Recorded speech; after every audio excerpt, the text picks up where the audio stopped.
What up, my freaks? RuinouSinsight here with part 61 of my Total Warhammer 3 modded Belegar Ironhammer campaign.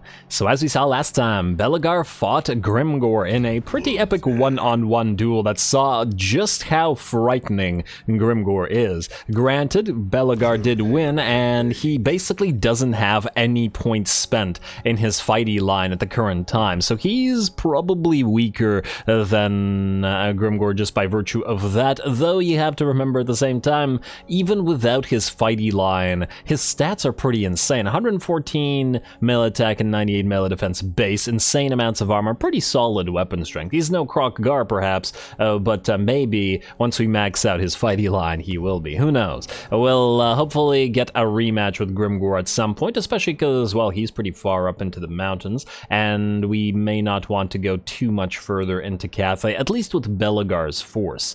Although there's some good defeat traits out here. Lokir has a good defeat trait, and Village, as I recall, does as well. So there's certainly potential for doing that. Anyway, in terms of what we gotta do this time around, a little bit of money to spend on building. Most of our stuff has moved, but we are sieging Uzkalak here with Khazad-dûr Dragonslayer. Now, it would be a lot easier to take this place with Jarthra Gunnison, who is moving up, so we could in theory wait, or we could just go through this and attack. I guess the issue here would be taking a lot of damage to our units and then having a difficult time healing up before moving here. It's always just a consideration of healing. But then again, saving an extra turn is always nice, and we've been fighting damaged for pretty much the entire campaign, so I really don't see it stopping all that much now anyway. Anyway, let's buff you up with Grimnir's Heirs right there, and let's just head on into it, I think. Or do we want to space this out a little bit with a bit of the... well, it's fine. Let's just do this. Actually, before we do this, I just want to make a little announcement. For those unaware, I am currently doing some streaming tests of Diablo 4 live here on YouTube, and probably will try out Twitch as well. Gonna be doing that this weekend and throughout the week if I can manage to pull that off, so do come on by if you like that sort of thing and want to chill out, and also whether you guys want to see more content of that nature, let me know. Anyway, and that's about all I have to say for that. Let's get in on this. Pyrrhic victory, I like the sound of that. Let's see if it's a difficult fight.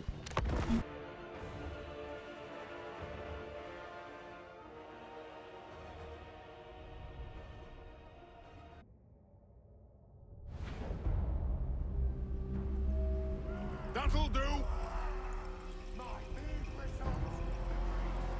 Alrighty, here we go. A nice little hill for Khazad-dûr to command the battle from. This should be a pretty fun fight. Well, obviously this is one of our, I suppose, weaker armies in many ways, and pretty much everything in the enemy army is a threat to us. Certainly, if this was Belegar's army facing off against these orcs would probably cause 0 casualties whatsoever. But against a relatively weak army like this, the 3 units of Black Orcs, 4 units of Biggins, and 4 units of Boar Boys are certainly nothing to sneeze at. And both the Slayers and the Rangers are very much threatened by those units, and heck, the Rangers are threatened even by the Orc Error Boys, as these are the close combat Rangers. So, should be an interesting time, is what I'm getting at. Anyway, we're gonna knock these towers out first, as we usually do. The 3rd tower currently being under fire by our bolt throwers, and then as soon as that goes down, we'll have a little bit of ammunition left, and then maybe we'll be able to knock a hole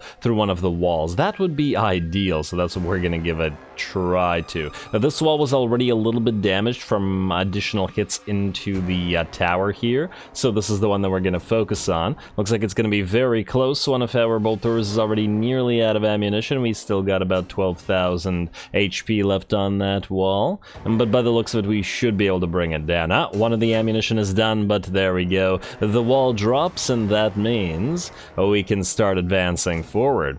Yeah, this is definitely going to take some effort. The Rangers are going to get into position. Obviously, they're in stock, so we're not too worried about them as yet. For example, from the tower that's currently trying to go after Cazador. Otherwise, it's the relatively sacrificial dwarf warriors with great weapons that we're going to send out front, and then follow them in with slayers as we try to breach that gate, or break through the get through the breaches. Well, we actually do want to breach the gate as well, as we probably won't be able to do too much with only a single breach in the walls there. Anyway, time for the Rangers with great weapons to get up on the walls, and it looks like they're going to start taking damage from those Orc Error boys. As I was saying earlier, as I also said, these guys don't have nearly the type of buffs that Belegar's army does, and these Rangers don't have shields either, so yeah, quite vulnerable to all of those Orc Error boys. Let's see how we do against the Black Orcs in melee as well. It'll be great weapon versus great weapon, however, the enemy is a melee specialized unit,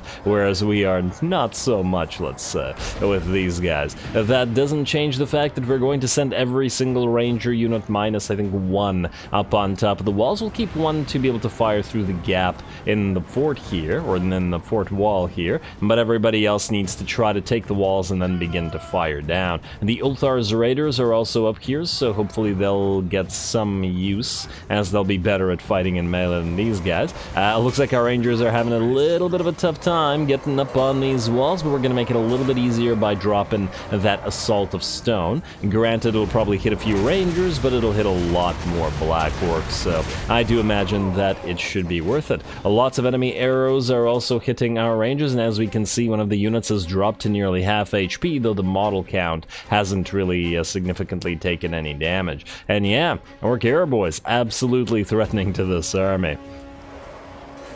Alright, well, the Black Orcs have taken a little bit of damage, but they are now forced a little bit back, so we've started to establish a beachhead up here. More and more Rangers are going to start making it up these walls, even though it looks like quite a few more of them are dying. And then the Black Orcs, but that's hardly unexpected.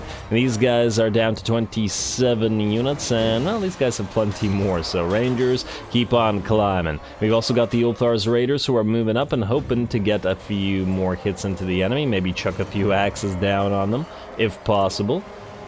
That's what I told them to do anyway. Let's see if it works, and they want to chuck their axes down there instead, okay? Kind of odd. I told them specifically to target this unit. There we go, there we go. Now they can add a little bit of support to the action. More Rangers filling up the wall over on this side as well, fighting some biggins, not the Black Orcs, and that should go a little bit more in our favor. Always nice to see Rangers in melee combat, though, rather than all the range-type combat that we usually see them in. Over here, there are no melee units up, so as soon as we can adhere to those walls, or actually even before, we can start chucking axes down at the enemy Spider Riders and Error Boys down here. We want to take all these range units out, because frankly, I think the range units are actually more of a threat than the Black Orcs and the Biggins are. Even if the latter are doing a lot of damage to those units up on the walls, it's not like the archers have stopped doing damage this entire time as well. Anyway, it looks like we managed to see one of the enemy Black Orc units off, and this one's in a little bit of an even combat with one of the units of Rangers that is climbing up. These guys are still keeping them back all the way to the ladders, but the Ulthar's Raiders continue chucking axes at them, and it looks like that will tell in terms of damage. There we go. At the very least, it's armor-piercing. If the range damage dealt by these guys wasn't armor-piercing, it would be a lot more problematic to even attempt this. That said, we are taking damage, but we gotta remember that we still have one turn of that healing, so we're not super concerned about it. Otherwise, I might have done this in a slightly different fashion. We have also started our way through the... Wow, there's just like a head? Damn, that's brutal. Anyway, we are fighting in the breach with all of our slayers, or those slayers that have made it this way, and I do believe Cazador is out here as well. Probably in the massive units. There we go, yeah. Where the greatest pile of enemy corpses are is where you'll find Cazador. Leading the Rangers and the remnants of the unit of Dwarf Warriors with great weapons. This is the all-axe all the time army after all, except Cazador, who has a hammer, because we had no choice. Alrighty, it looks like the Slayers are doing a fairly good job, certainly pushing through the gap in the wall there and making some headway. How much damage have you guys done? 28 kills so far, up to 30 at this point. There we go, 33, and 6k damage. And not too bad. How are we looking up on top of the walls? Looks like this wall has been claimed and this one as well, which means everybody begins to fire those axes down on the enemy, and that'll make it a little bit easier for the Rangers down here. Man, what a fun little siege. Yeah. This army certainly fights very differently from the other armies, which is definitely one of the reasons I really enjoy it, even if it isn't the most effective. But I really do enjoy, you know, using what you got. Can't not use units just in the roster, I mean, just because they're weak. Alrighty, and the enemy Black Orc Big Boss is out here, and Cazador is going to go after him, though he's run up a little bit ahead of his own troops, allowing the Slayers to surround him as well, and they're jumping on him as best they can. Looks like the enemy Lord is going to go down fairly quickly like this, at least I would think so, although Cazador has taken damage himself at this point, just by virtue of fighting all those Black Orcs and Biggins while we were breaking through the gate. Alright, a little bit of a duel, and ooh, axes coming down. Looks like a few of those landed on Cazador. Gotta be careful. I wish I could tell our units to stop doing that. But I think the only way would be to tell them not to directly fire. On the bright side, though, it does look like they hit the enemy lord a few times as well, and it looks like the enemy lord's gonna try to book it on out of there, no longer wishing to be surrounded by Slayers.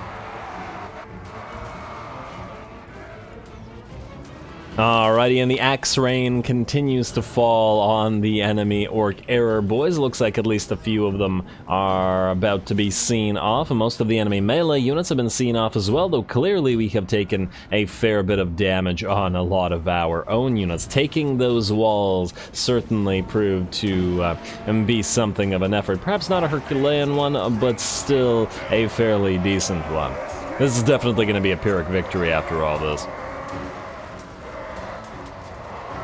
You gotta love the axe rain, though. Every time we use these guys to take a settlement, I just enjoy watching them chuck all those axes off of those walls.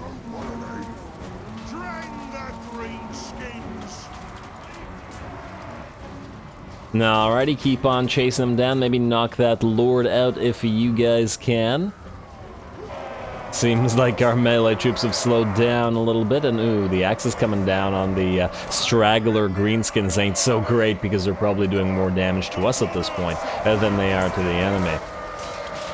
Yeah, just saw them knock out a few Slayers and stuff, but on the bright side, the enemy Lord got knocked down as well, which is an additional morale shock to the enemy. Looks like most of the enemies here were shattered, and they're going to take a few more axes to the back as they run away. And we are going to switch our melee to go up the ramp at this point.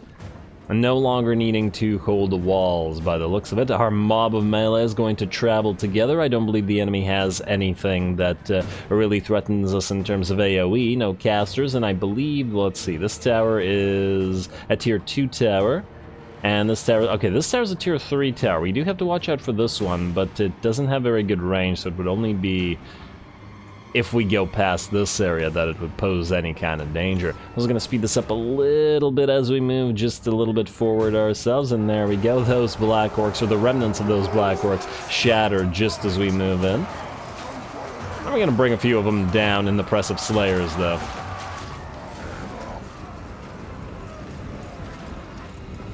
Alrighty, love watching those dwarven axes break through all that crude orky armor. Thick though it may be.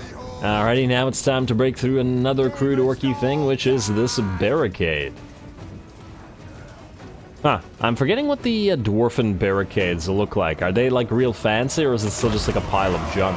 I remember one of the high elven barricades looked like just, once again, a pile of like structural junk, and it, I don't know, it felt like the high elves could have done a better job, aesthetically speaking. I don't think they'd appreciate me insulting their aesthetic sense, but, well, that's exactly why I think we should do that. Anyway, keep on heading up the ramp. There's a unit of Orc Arrow Boys out here, and I believe one full HP unit, no, 2 full HP units of Orc Boar Boys still running around, both biggins and the regular variety. Otherwise, I believe that's pretty much the entire set of units. Oh wait, actually 3 units of Boar Boys. Yeah, they've kept their cav back with the exception of that one. Alright, well, great job to them. Let's have the Slayers work through them. We're anti-large after all, and it's not like the Error Boys are gonna hold the Slayers.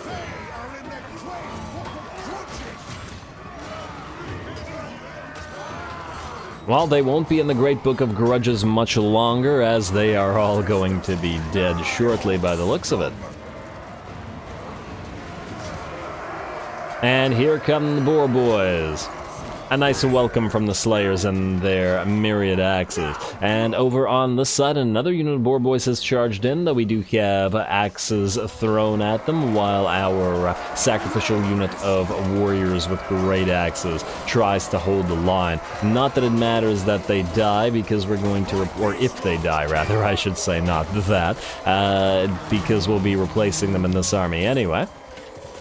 But it might be nice to have them survive just to keep them in the reinforcing army, as, who knows, there may be a need for them. Anyway, more axes fly into the sides of these Boar Boys, and we're getting ready to charge with the other 2 units of our great weapons. There we go, the axe rain is returning in decent measure. Beautiful.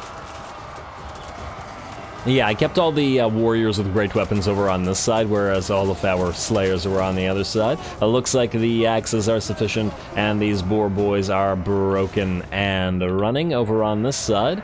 The other 2 units are moving in, or actually this one's kind of just sitting around, but it's Spider Riders. It's not like they have any chance. Let's make sure that our slayers take care of the last of the Boar Boys. And I think if these guys die, then the battle will be ours.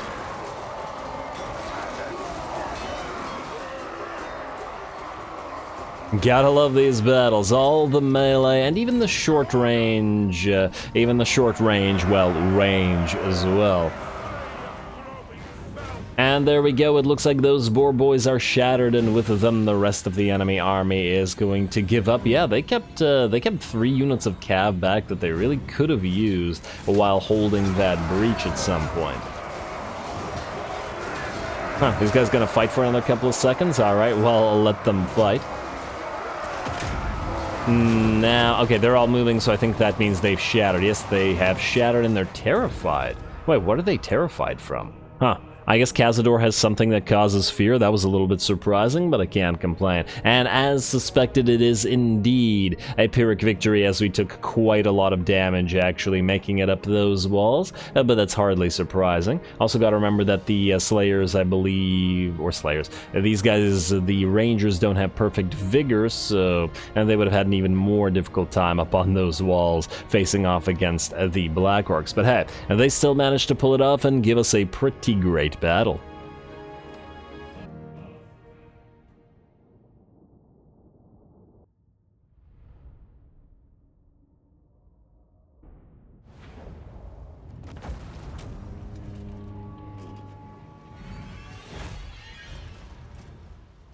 Oh, just a sliver of XP remaining to level up. Oh well, looks very, very close there. But yeah, fun little battle. Pyrrhic victory, and about a third, a little bit less of our army heavily damaged, and I think a good showcase of why I really enjoy building armies the way that I do. There's no real reason to use an army like this. Slayers and Rangers with the with great weapons, or specifically with throwing axes, are probably some of the worst units worst, I should say, units in the Dwarfen roster, but it's so fun to use these armies that aren't perhaps the most efficient, to get the variety, and the fact that it feels like you once again have to work for them. We do have one more turn of the super regeneration left, so we may as well make good use of it. And Uskalak, you have yourself another mustering hall, which we probably don't need. There's nothing that we can replace here. Oh, huh. If we really wanted to, we could replace the 3 Dwarf Warriors with great weapons with a couple of Longbeards. Wait, do we have more Slayers on the way? No, we have 2 Slayers on the way.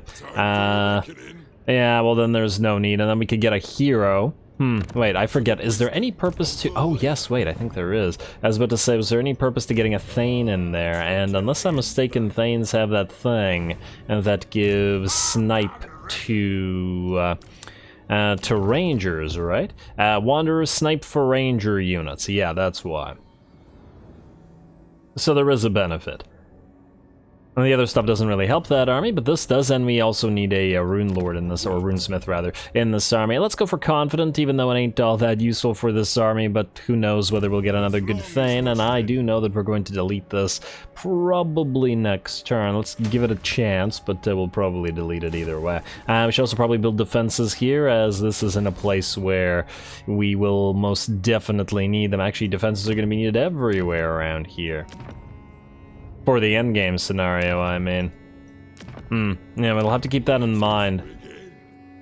And there's a lot of places that currently don't have defenses, but will probably need them. Mount Gunbad, for example. I suppose not necessarily there directly, but the Darklands are going to have a lot of trouble with the endgame scenario. Uskalaki will definitely need the gate, and we'll build the iron mine there right afterwards as well. Alrighty. Well, that's it for these guys. Let's see who else needs to move around. I don't believe anybody does. Oh, right, Svenner Asgal. You are no longer needed here. Let's push you this way. Yeah, I don't think Cetra can reach you, so yeah, let's push you this way.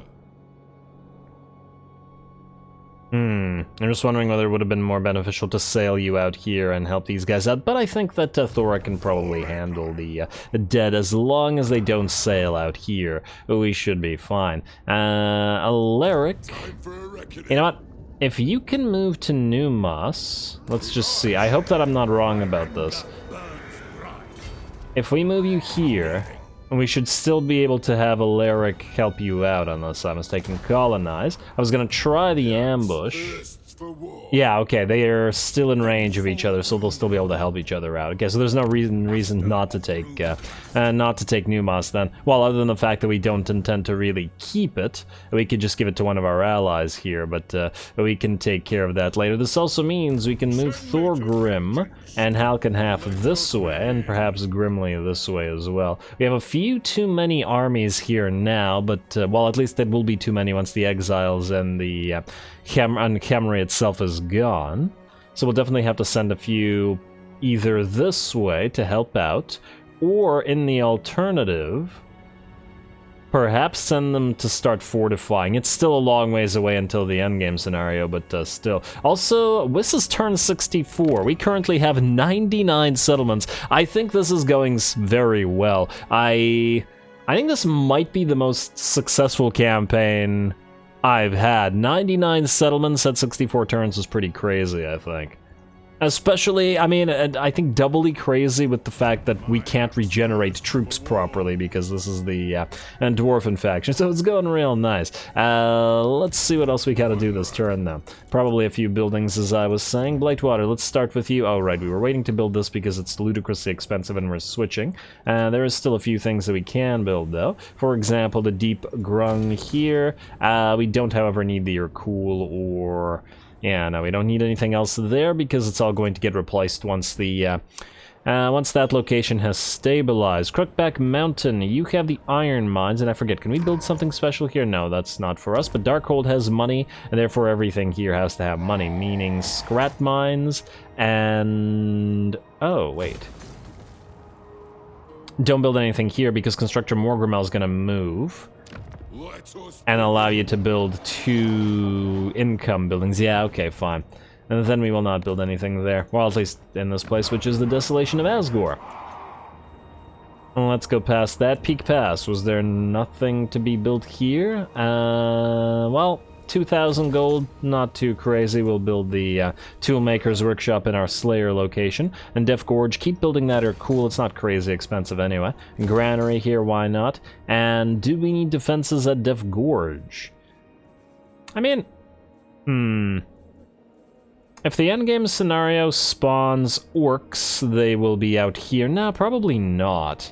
And then Skaven will be out here. Death Gorge might be far enough away so that it's not a concern. Let's go for economy stuff then. Trading depot and construction site both in reasonable cost, but this place probably won't be that crazy money making.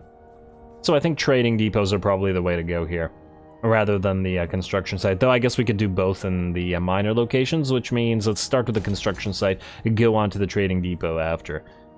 Yeah, let's do that. At least the cost here is reasonable. Why is it reasonable? Is it because of the... Oh, it's probably because of the massive numbers of heroes and lords we have here, which will leave. But, well, I guess we'll get some constructors down there eventually. Forest of Gloom, you have that mustering hall, which is also ludicrously expensive. You've been in Venerate the Ancestors.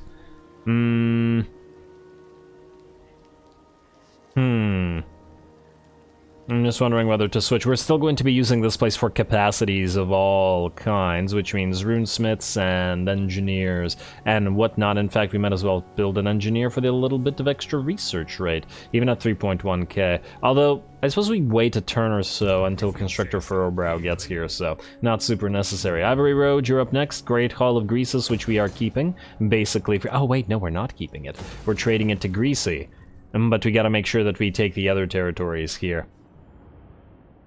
Sad to get rid of the mining pit, but it's not like we can get maximum use out of it, out of Greasus' territories anyway, because they're kind of garbage. And Western Border Princes... Wait, I could have sworn that we had a place where we had... Ah, yes, here it is. Marshes of Madness. This is what I wanted to see. Masters of Steel and Stone. Let's upgrade Morgheim, and I guess get the growth up and running to the best degree that we can. I mean... growth throughout it. This is probably, by virtue of being in the middle of everything, going to be a very solid place to build a bunch of trading depots. And I guess we can do that right now. Every territory that's in the middle of stuff like this will go trading depot, unless, wait, can we build something in Morgheim? No. We'll go trading depot, and then Morgheim, you're gonna have a vaults building for the extra control. Alright. And then that'll give bonus money to everything here, as well as bonus control. It's a pretty good location, I think, just for that. Anyway, that looks good to me. Now we just have a tech to pick. We have no money remaining. Let's go back to Runes of Guarding. Gotta get to that Valea's Blessing. With the quest thing gone, we won't be able to heal much anymore. Lord Not Moved. Skip unassigned skill points. Skip for now. Building upgrade available, and that's about it. I don't believe we need to do anything else like check diplomacy, so I'm just gonna end the turn. Just see, where could we possibly get attacked? Well, you know what, let's find out. Let's see if Cetra falls for that ambush, though we don't have time to fight it right now. It's Serena Katerin. What you want? You want us to join war against Wintertooth? We probably will once we make our way up here, but not right now. We obviously won't be taking any of Wintertooth's territories because we don't care about them. Although I guess if we push all the way up to Krakadrak. The only problem is those territories are going to be really annoying to defend. Maybe not Krakadrak itself, but the area around Krakadrak, like Sioctrak and the lair of the lair of the Troll King and Frozen Landing and whatever else is up there. Seriously, why the heck do I know Warhammer geography better than real geography? Huh? Wait, you bypassed the... That's weird. This guy bypassed the armies that were here to go for the Firemouth.